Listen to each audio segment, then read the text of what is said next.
Hey everyone, Andrew here, bringing you another video review, and today we're going to be doing my comic load for the week, as well as updates, news, questions, and answers. So, might as well just jump into it. It's the first week of the month, and every comic from DC that is part of the 52, so not counting like digital releases, are getting what is called the gatefold cover. I think it's called gatefold. I'm just going to call it additional cover or something along fold out cover. That sounds better. And basically, what it is the cover, and then it just folds out, and there's some shocking reveal. Which, is actually kind of a fun concept for just a month of comics. So every comic has a different shocking reveal, and I'll show you each one, and then I'll go into the story itself. We might as well start where we always start, with a little bit of Batman in our lives, with Detective Comics, issue number 19. Now, this is supposed to actually be what would have been the 900th issue of Detective Comics. So it's 80-page special, and it's about $7.99. So it is a chunk of change. And its gatefold cover is, so you have Batman right there doing his Batman stuff, and then if you release it, boom, you see the Man Bat, or a couple Men Bat, Men Bat, Men Bats, Men Bat, whatever the plural is for it. Man bats. Yeah, man bats. Anyways, so basically this has a bunch of different stories into it. And all of them, for the most part, with the exception of one of them, ties into the 900. What is the 900? The 900 is actually like a street block that is in Gotham, to play off the fact that this would have been the 900th issue of Detective Comics. And the first story deals with an outbreak of the Man Bat toxin, an airborne kind of version of it, on that 900th block, and everyone gets infected. Batman has to do something about it, and Kurt Langstrom shows up. In this, we do find out something interesting in the New 52. In the New 52, this is the first time Kurt Langstrom has become the Man Bat. So, up to this point, Bruce always thought Talia created the Man Bat serum, but apparently she didn't. Well, obviously she didn't. But he finds out that it's actually Langstrom that did, and this is the first time he becomes Man Bat, and he does become Man Bat. I'm not going to ruin anything with you on that. Um, so that's one of the stories. Another story deals with the Emperor Penguin and him manipulating the lieutenants of the Penguin.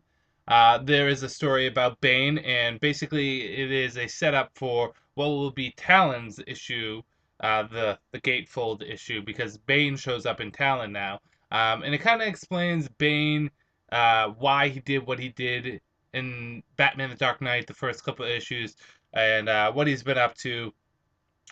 And then there's a couple of other stories. There's an epilogue to the Man Bat story. Uh, there's a couple of stories in this. Good, bad, whether or not you should get it. Good. I do like Langstrom becoming the Man Bat the way he did in this. It almost makes him a hero, and I always like the Man Bat more as kind of an uncontrollable hero, almost kind of like the Hulk in a way, a monster, but a monster that's a good guy. And it makes him a tragic hero, but a hero nonetheless. The art was fantastic across the board. I enjoyed Bane in this issue more than I enjoyed him any bit during the New 52. A lot of people know Bane's my favorite Batman villain, so it's great that he's being utilized well here. The Emperor Penguin story is fun as always.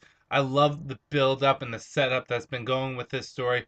John Layman's just been doing, and it's just been really, really, really fun. Um, and yeah, on the whole, everything was good. Bad, the only bad I can say is it's just a little weird that Talia got her hands on the Man Bat formula before Kurt Langstrom actually became Man Bat. This seems a little off. Uh, Besides that, it was a pretty decent issue. Uh, Gonna give it a 4 out of 5. Its price point may be the only other downfall. $8 is a lot for the issue. Uh, but if you're a Batman fan, you're gonna pick it up. So yeah, 4 out of 5. Moving on to Batwing issue number 19. Now, this is one of the issues this month that I was looking forward to the most because we're getting a new Batwing, and you can kind of see it here by flipping out this cover. And you have the old Batwing and the new Batwing, which the new Batwing's costume looks really cool. It's like Black Panther meets Batman Beyond. Take a look at that bad boy. Really quite cool. So yeah, basically we see a shift in the writing team also with Jimmy Palmiotti and Justin Gray jumping on. The fantastic writers from Anime Con Girls and also the All-Star Western comic, which I love, and also the Freedom Fighter comics minis that have been coming out. Human Bomb, Phantom Lady, so on and so forth. David's sick of being Batwing. He's finding out that in his world it is not working. He cannot be Batwing anymore. Basically, he cuts a lot of his ties. He finishes up a lot of what he needs to be done, and he basically tells Batman, I'm finished. And then a new Batwing is chosen. I won't reveal who it is. Or at least a new Batwing is in Bruce's mind. Good, bad, whether or not you should get it. Good. Art is great. I think David felt very much in character on how he acted and how his story kind of came to an end. The new suit looks awesome. And although at first I was kind of like meh with who they chose as the new Batwing, I'm actually starting to get more and more excited about it as the comic continues onward. So, or as I think about it. Bad, the only bad I could say is what I really was hoping is that they would do like a mystery, like who is the new Batwing, and don't reveal it for another like 20 issues or something. Hey, this one small little complaint. Other than that, this was a great issue. Really was fun. I will also give this a 4 out of 5. So yeah, moving on. Anime Con Girls issue number 2. Why am I still reading this? Because it is fun. Basically, this is the final part where the Brainiac story kind of comes to a close. They take on Brainiac full force, but it also kind of sets up other stuff like them making themselves into a team and a Green Lantern ring from Oa going to Earth. Various different other stuffs. Again, setting up the series.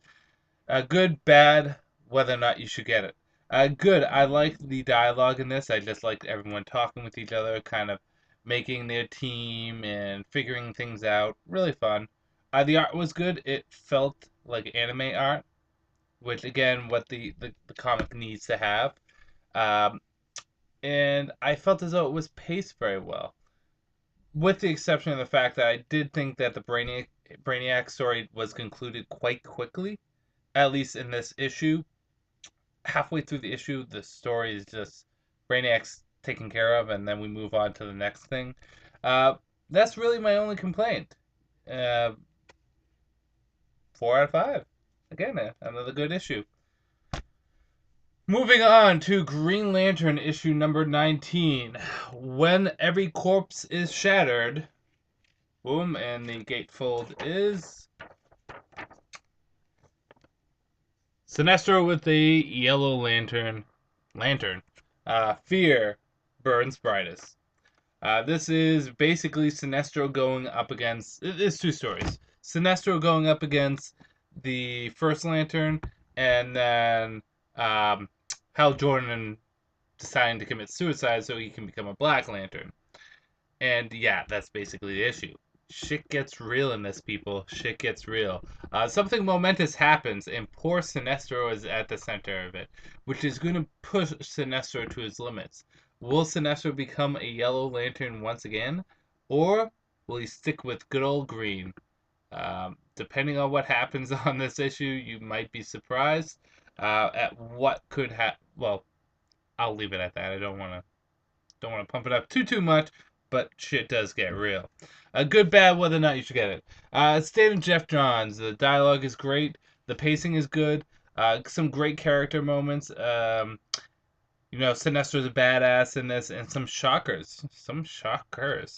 Bad. The only bad I can really say is what does happen to Sinestro was a little weird on how it did happen. But besides that, um, pretty good issue. 4.5 out of 5. Enjoyed it. Looking forward to the massive issue 20 that's going to be coming out.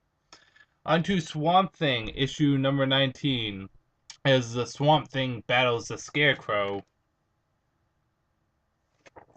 And just flip this over. Not even Superman can, whatever it says. Not even Superman can help him. So yeah, Superman makes an appearance in Swamp Thing. And boy, Charles Soule, Soule. I hope I'm pronouncing that right. Right off the bat, boy, do you have some big shoes to fill. Not for nothing, Scott Snyder's Swamp Thing was amazing. Yeah, Rot World lasted a little too long, but on a whole, it was a great story with a great ending. So Big Shoes has to be filled. Let's see if it gets filled. Basically, in this Swamp Thing is kind of, balancing being human in a way, but also being a plant. And he finds himself becoming more and more like a plant. Um, being more and more of a servant of the green, and he thinks he needs to find someone to help him out with this. So who better than Superman? Superman balances being like everything. So he goes to Metropolis, and while in Metropolis, we see the Scarecrow there. So it's kind of Scarecrow versus Swamp Thing. Who will come out on top? You might be surprised. Good, bad, whether or not you should get it. Good. First and foremost is I like the art in this. I particularly like how Swamp Thing travels to different areas, and he looks like the vegetation of that area. So he's in the desert in the beginning, and he looks like a cactus almost. And then he goes to Metropolis, and he looks like the classic Swamp Thing. So he changes depending on where he's at. The concept is cool. Swamp Thing having to go to Superman and kind of talking to Superman and try to figure out what's up.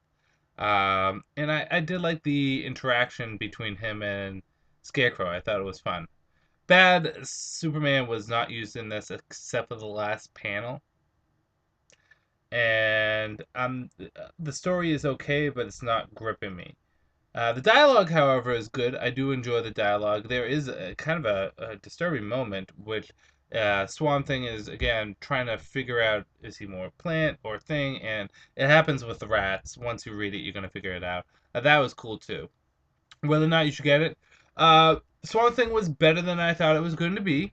The shoes do need to be filled, but so far this has been fun. It's been enjoyable. I'll give it a 3.5 out of 5. Keeping the series going, and if the story just gets a little bit more interesting, I think it will turn out to be a good story. The writer does a good job so far. I'm going to see where it goes. Animal Man issue number 19.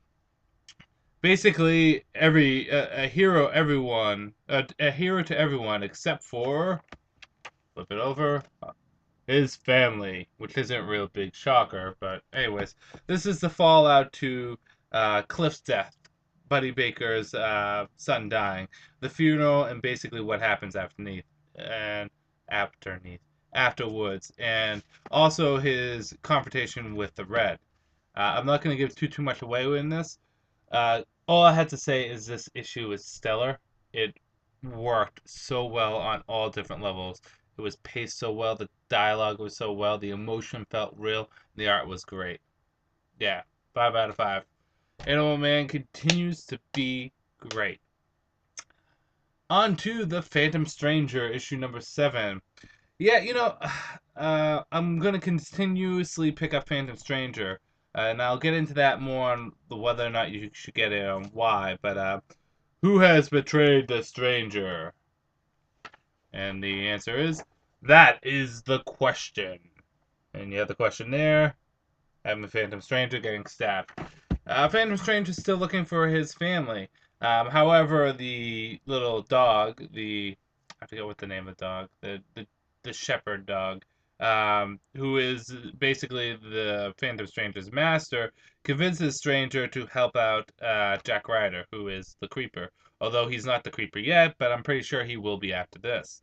And just like the Spectre, Phantom Stranger guides him into the position and allows him to become the Creeper. Or allows him to be in the position where he could become the Creeper. And of course, the question, he's looking for answers. Like that. That was pretty good. Good, bad, whether or not you should get it. The art was good in this. I did like, again, the concept that Phantom Stranger is being manipulated by this ominous power. Uh, Question was awesome in this. I like how Question's kind of a bad guy in a way, but not a bad guy. He's very questionable. Come on, that was good. Uh, this played out well. And the dial, yeah, everything played out well. The only problem I had with, although the dialogue was good, it got a little bit wordy with Jack Ryder. Um, besides that, it was it was a great issue. 4.5 out of 5. I'm glad that I'm giving Phantom Stranger a second chance. When I read the first two issues, I was kind of like, meh, this is okay. It wasn't until around issue 4 that it started to pick up, and I'm starting to really dig this series. I even am starting to have the concept of him being Judas of Caesarea grow on me. So I do like this book a lot. Phantom Stranger is really fun. If you wanna, and the thing is enough. There's the characters there, but there's enough of a change to make him interesting. I think Stranger has always been a fun character, but he's always kind of been boring too because he hasn't really had much to offer.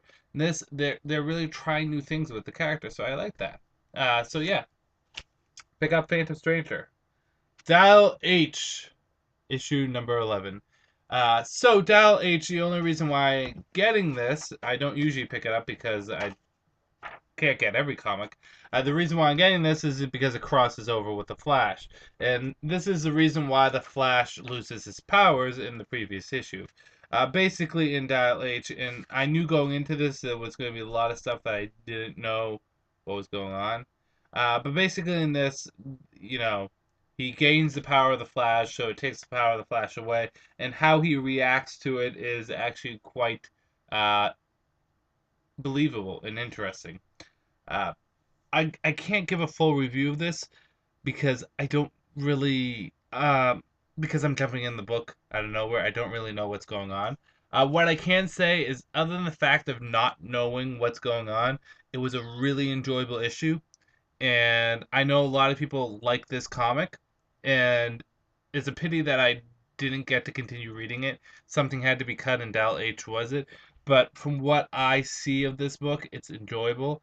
I'm giving this a tentative 3.5 out of 5. It probably deserves more, but because I don't read the comic in full, I can't give a full review of it. But if you like Dial H, I think you will like this issue. Moving on to Action Comics issue 19, which is the start of Andy Diggle and Tony Daniel on the comic, and I am pumped. More so because Tony Daniel's on the comic, and I know a lot of people may not love Tony Daniel, but I love his art. I really do. So I'm pumped about this. And Superman's greatest enemy is... Flip this bad boy out. Jimmy Olsen. Basically, it's the start to the new run on Action Comics, and it starts off, and this is set in the earlier days because Lois isn't in charge of the Daily Planet. She hasn't won her Pulitzer yet. She is just Lois Lane, young, attractive reporter. Her and Clark are in kind of an area that was bombed, and uh, Clark gets sent away to take on some mech droids and all that. And while this is going on, Lex Luthor is conniving and planning on how to take down Superman, and he has a plan. Oh, that he does. What does Lex have in store for the Man of Steel? And exactly how does Jimmy Olsen play into all this? Good, bad, whether or not you should get it. Good, it goes without saying the art is great in this. Other than one or two panels of Lois Lane, the art is really just so good. Really do enjoy it. I love Lex in this. I like how he's kind of balanced between that powerful corporate man, but also that mad scientist. I think Andy Diggle has a good voice of Lex too. Uh, Superman felt good in this. This feels like a good balance of Superman. It feels like the Superman we known and loved throughout the years. So that's good too. and the fighting in this, the action is very well played out. The dialogue is also good in this too. Bad, the one bad I can really say is although I'm interested in the characters and I'm interested in what's kind of happening in the book, the overall story or threat to Superman doesn't interest me too much. I could think it could have been something a little bit more creative. Besides that, this was a great issue. I will give it a 4.5 out of 5. If there is a point to jump onto Superman in the New 52, this would be a good one. Check it out. Moving on to Huntress, Power Girl, World's Finest, issue number, what is it, 11? 11. The man of her dreams is really a nightmare. You can kind of see it right there. And you're probably saying, who the hell is that? When I first saw this gatefold cover, I was like, who is that? And we find out that's actually Desaad, the new god. If you don't know who Desaad is like the new god of torturing people. He's one of Darkseid's lackeys. So basically, with this comic, we get kind of the New 52 Desaad. Although he did show up in Justice League issue number 6, I believe it was. We get like one or two panels of him. I'm curious to see why Desaad is on Earth, but basically, not to give too much away, Mr. Terrific is being someone's masquerading around as him. Again, we all know it is Desaad. And Huntress and Power Girl are like, hey, Michael Holt, you're being a bad guy, you're trying to kill us, blah, blah, blah, what's going on? And it leads into exactly what you think it would lead into, them finding out that it's Desaad. I just kind of butchered that review, but yeah, that's about the gist of the comic. Good, bad, whether or not you should get it. Art was good in this, dialogue was fun, and I like the reveal of Desaad. Bad one is we knew that this wasn't Michael Holt, so it took a while for us to actually get to this point. I think it took too long. A couple issues maybe too long. Second thing is, it's great that you gave us this gatefold cover, but we know who it was going to be before we actually opened the book. So it would have been nice to kind of have Desaad be revealed early in the book rather than at the very end. On a whole, Huntress Power Girl, World's Finest is the book perplexes me because really nothing's happening in the book, but I still enjoy reading it. 3 out of 5. Green Arrow issue number 19. So basically, the gatefold of this cover is Green Arrow finds the truth about his father, or his father's death. It's Green Arrow versus Komodo. There, I'm not revealing anything else other than that. It's Green Arrow trying to survive. Is the fight of his life against Komodo, who is a superior archer to Green Arrow. Good, bad, whether or not you get it. Art is good in this. The dialogue is great. There's one quote that I really like where, and I will read it for you. It's a really nice quote. Green Arrow says this: "My instincts have always been my greatest weapon. It's when I overthink that I get into trouble, make the wrong choices. Sometimes you just need to shut your brain down and trust your gut. Like the chips fall where they fall, and hope for a soft landing." It really, no, great dialogue for Green Arrow. Komodo's turning out to be a badass villain. It's a really an issue of action scenes. I cannot stress enough how great this comic has turned out to be. It started as the shit of the DC universe, New 52. Really just a comic that I did not like. And now this is one of the best comics of the New 52. Really good. 5 out of 5. And next is Earth 2, issue number 11. When Fate Calls, so you see Dr. Fate, a miracle answers. And you see Mr. Miracle. Basically, in this, Khalid, who becomes Dr. Fate, and Jay Garrick are in the Tower of Fate. They need to get the Fate helmet. And we find out the origin of Wotan and exactly who he or she is. And in addition to that, we find out that coming to Earth or already on Earth, is Big Barda and Mr. Miracle, who are two of my favorite new gods. I love them as new gods. Um, and that's the basic gist of the issue. Good, bad, whether or not you should get it. Good. Mr. Miracle and Big Barda being in this comic is awesome. The new look for Doctor Fate is great, and I think the introduction in this universe was well handled. I really liking Jay Garrick as a character. He feels a lot like Wally West in a weird way. But I like all the characters across the board here, from Doctor Fate to Wotang to Jay Garrick's mother to, I don't know, Jay Garrick himself. Everyone in this comic is a great character. The pacing was good in this issue and great dialogue. Bad zilch. This is another 5 out of 5. People pick it up. Earth 2 consistently is a great comic. James Robinson knocking out of the ballpark. So yeah, there's the comics. What is my Andrewcutter picks of the week? So I am going to say there's 3 comics that stood out the most. As always, I pick 3 comics. Or not as always, but recently I've been doing it. If I can get the bloody thing up. There we go. So coming in at number 3 is Earth 2. A really good issue. And like I said, across the board, it has been stellar. I think it's a good reintroduction of Dr. Fate, and I'm really interested to see what will happen with Mr. Miracle in this. Number 2 would be Animal Man. Uh, Jeff Lemire just hits it on the head with everything: emotion, tone, pacing, and just overall dialogue. Animal Man, a comic that I gave a chance on a whim, and it's been consistently great. But number 1 comic this week is Green Arrow. Uh, I'm just so impressed with how Jeff Lemire turned this comic around and how he's just made it into such a stellar comic. If you have not read Green Arrow, a good jump on point would have been 2 issues ago. So pick up the previous 2 issues and pick up this one and enjoy. So yes, that is the comic load for the week.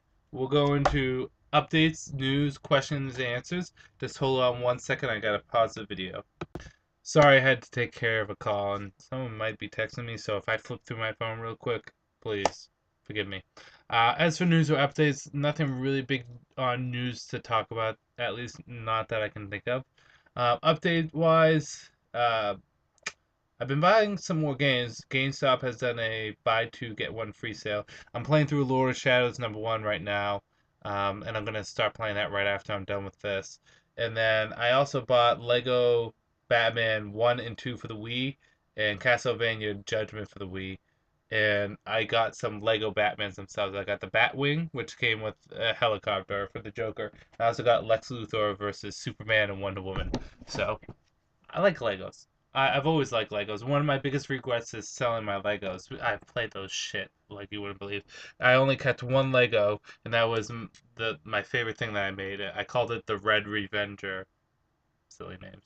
But I loved it, and the pilot was always badass, and he had a sword. And it was really cool. I miss Legos, so I'm glad I got the Batman Legos. I wanted to get at least 1 or 2 just to say that I had them. And then I'm going to be playing the Lego games, so get into those, but I need to beat Lord of Shadows first, and I'm going to blast through these questions so I can jump on to Lord of Shadows. So, might as well get things going. Blue Lantern is 2814. What do you think of Channel 52? I'm indifferent at first, but now is getting old. To be honest, Blue Lantern, I don't read it. Whenever I see the backups, I just don't care. Super Mega Boy 8. What story arc from the New 52 would you like to see adapted in a live-action film? I said this before, I'll say it again. I think the Justice League Origin, Jeff Johns, Jim Lee one, should be adapted. It really was a great story. It started off slow, but in trade, it works so well. Andrew Sulo, do you have to read the original pre-New 52 Batman Inc. comics to understand the current Batman Inc. series, or can I just pick up from issue number 1? I would recommend picking up the before New 52. You could probably start at issue number 1 here, but it helps. It's Grant Morrison. The more you read, the better off you'll be. Travis Edwards, the guy who just has taken over Morrison has already quit the book, and his issues isn't even out yet. So if we are lucky, we might get 3 or 4 issues from that go. Yeah, I heard something about Andy Diggle not being on the book, but I didn't know exactly what it was. Uh, Colleen Swan Ipolu, I hope I say that right. Thanks for answering the comment. Just call me. Wait. Thanks for answering comment. Just call me K, by the way. Okay, K. There we go. Um, the way. By the way, the way. Why aren't you picking up main Age of Ultron? Because you're picking up Fantastic Four. The reason why I'm not picking up the main Age of Ultron story is because I just don't care. Nothing about it really entices me at all. And it looks like, oh no, the world has been destroyed. Somehow we go back in time and stop this or something. I just don't care. Canon Deus Ex. Hey, Andrew. Do you browse or post on Reddit? Also, do you sell any of your comic books? I know you have full runs, and I would love to buy them. No and no. I don't know what Reddit is, and I don't sell my comic books. I am a hoarder and a collector. Sorry.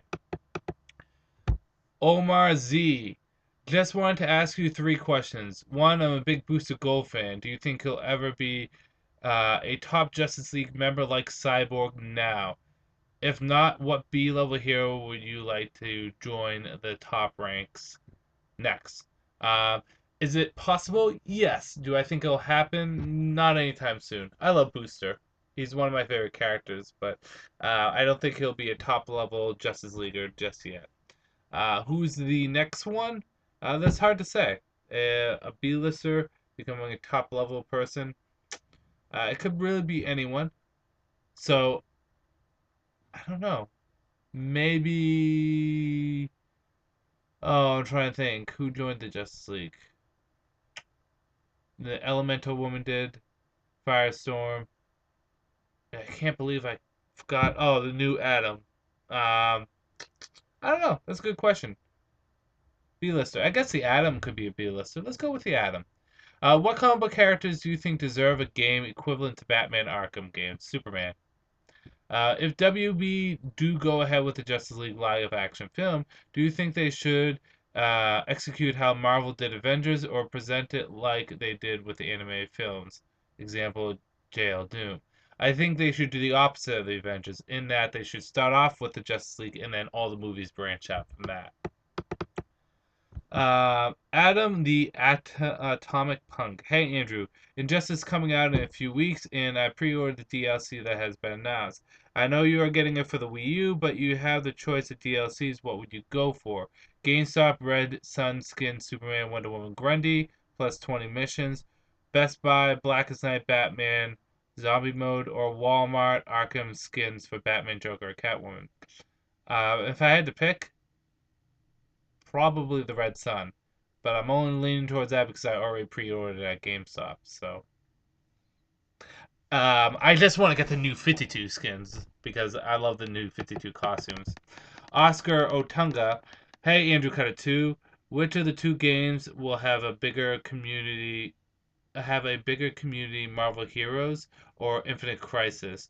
Do you think Young Justice Legacy will be released, or because the show was canceled, they will cancel the game? Thanks for reading my comment. I think as much as I would love Infinite Crisis to be a bigger game, I think Marvel Heroes will be because DC already did its own online game. But you never know. I'm probably leaning towards Marvel Heroes. And of course, they'll make a Young Justice game. It's money. They want money. Especially if people loved Young Justice, they'll pick up the game. Bobby, Billy, Bill, Bob. I hope we get an Aqualad in New 52 soon. I know Garth was mentioned at one point. I like to see similar to Aqualad from Young Justice, where he controls water, similar to Mirror. The Aqualad from Brightest Day will be showing up in Jeff Johns' run. He already confirmed it. Lick Nance, hey Andrew, me again. 2 questions for you. First, do you really think Harley Quinn should be taken off the Suicide Squad. I think she has no business being on the team in the first place. She could be on the Birds of Prey title. Just my opinion. Second, do you think the World's Finest would be better story-wise if a former Power Girl writer, Amanda Connor, was writing it? The last Angry Geek thinks so. P.S. Ultron is an old Avengers villain built by Hank Pym, who is better known as Giant Man. Thank you. Now I know who Ultron is. As for Harley Quinn, I've enjoyed her on Suicide Squad, and I think it's good that she's on Suicide Squad because now she's not associated with the Joker. The problem with Harley Quinn was she became such a big character that making her a sidekick of the Joker, I think, held her back. By putting her on the Suicide Squad, she's kind of the star on there. As for World's Finest, yeah, I would like to see someone else on the comic. Amanda Connor, sure, let's go for it. Why not? Uh, Omar Z, hey Andrew, one more question. Are you a fan of the Elseworld story arcs? If so, what's your favorite Elseworld story? Yes, I do like Elseworld stories. Technically, All-Star Superman is an Elseworld, but probably my favorite Elseworld is DC Universe New Frontier. Or DC New Frontier. I love that. Loved it. Sonic the Hedgehog. I can't tell if you reviewed Wonder Woman 18 or not. I don't know what and more is, and I don't have 48 minutes to waste watching a video. All I care is Wonder Woman, damn it. Uh, yes, I did review Wonder Woman, and if you want to see the Wonder Woman review, it's going to be most likely towards the end because I always leave the Justice League based books towards the end. So, there you go. Fallout 3 Freak 1. Andrew, you are the best. Oh, thank you. I guess. Actually, Batman's the best.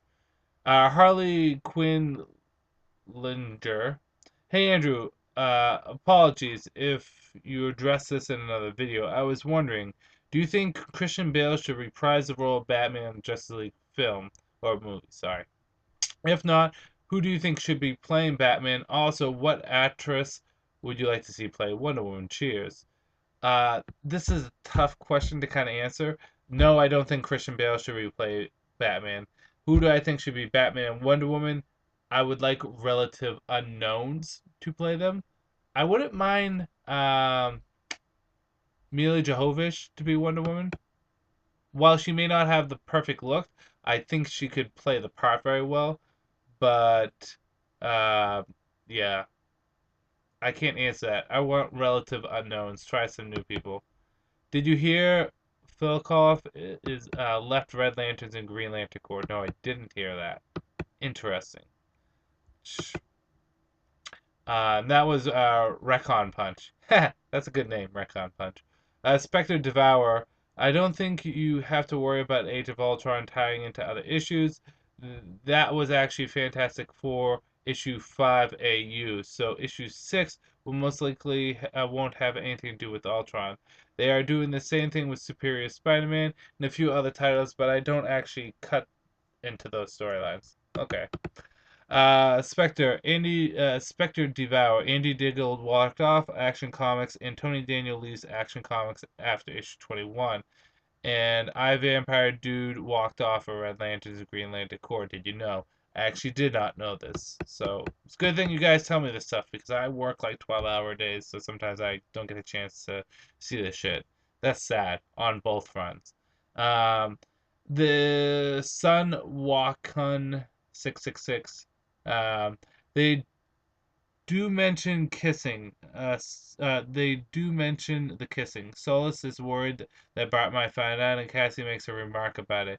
It really meant to haunt the background until it blows up in their face. Yeah, they did kind of miss the kissing, but mention the kissing. I know that, but they didn't address it. They just left it there, hanging a little.